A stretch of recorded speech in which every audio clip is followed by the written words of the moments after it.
या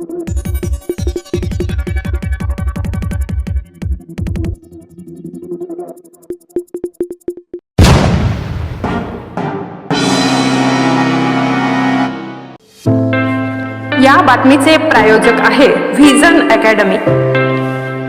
pre primary, primary, upper primary, semi English माध्यम admission सुरू आहे।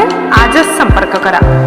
संपर्क क्रमांक आहे 73 85 82 19 75 96 57 50 10 83। उमराणे, तालुका देवळा, जिल्हा नाशिक।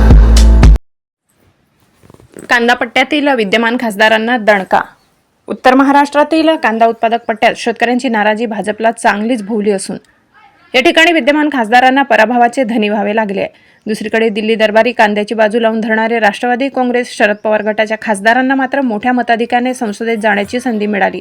साहजिकच यावरून यंदाचा लोकसभा निवडणुकीत कांदा हा सर्वाधिक महत्त्वपूर्ण आणि परिणामकारक मुद्दा ठरलाय। कांद्याचे दर वाढल्याने निवडणुकीत फटका बसतो हे गृहीत धरून नेहमी कांद्याचे दर रोखून धरण्यावर भर देण्यात आला। यंदाच्या निवडणुकीत मात्र कांद्याचे दर रोखून धरल्यामुळे शेतकऱ्यांचेही होणारे नुकसान राजकारण्याच्या लक्षात आणून देण्यासाठी कांदा उत्पादकांनी चांगलाच मोर्चा बांधला होता आणि अखेर कांदा उत्पादक पट्ट्यात शेतकऱ्यांची भाजप विरोधात कौल देत भाजपाच्या उमेदवारांना पराभवाची धूळ चारली।